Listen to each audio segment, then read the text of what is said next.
Welcome back to your hub of property knowledge. My name's Henry James and I've got a great series coming up for you, helping home buyers to buy their homes.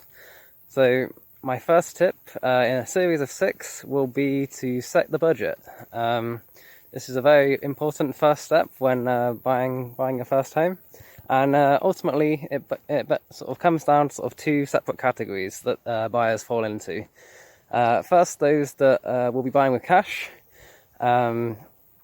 These can be people who just happen to have a lot of money stored in their bank accounts, or those who will be selling a previous property and have already paid off their mortgage, and therefore will be using that money to purchase the next home.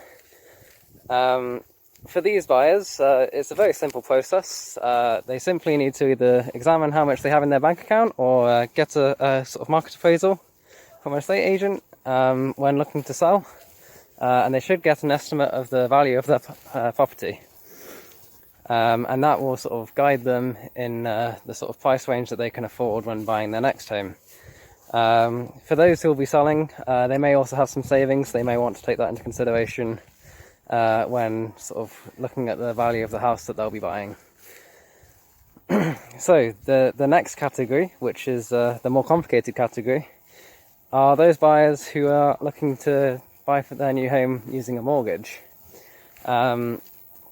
This is actually a fair sort of proportion of buyers, but it can be a more complicated process than you'd expect, which is why I'm here. So first and foremost, if you'd be interested in hiring a mortgage advice broker, I'd certainly recommend it. They offer a very professional, high-level service, and they'll sort of take you through the process of arranging a mortgage, sort of step by step. They'll hold your hand, and they'll make the whole thing much easier for you. That being said, however, it is entirely possible for you to do all of this on your own, and it's definitely sort of worthwhile doing. You don't need to spend the money on it.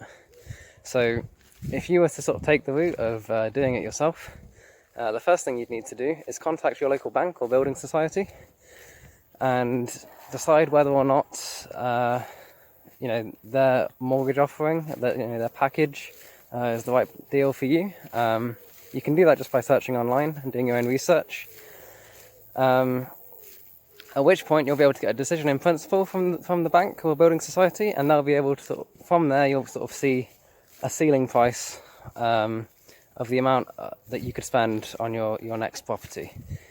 Now, there's a second factor to consider here, and that's the mortgage repayments. So it's all well and good having a decision in principle for a mortgage of, say, £500,000.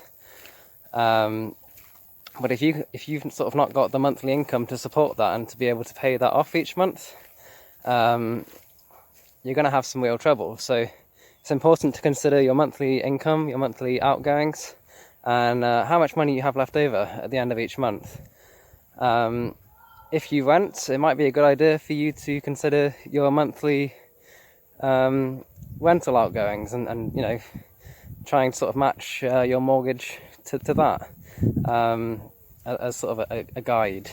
But yeah, once you've sort of considered both how much you can borrow and also how much you can afford to spend each month, then you'll be in a good position to start looking for your first home or your next home. That's it for this video. If you enjoyed the video, give it a like. I'd love to hear what you enjoyed about it in the comments below, and if you fancy keeping up to date and seeing the next 5 tips, then please give me a follow. Have a great weekend.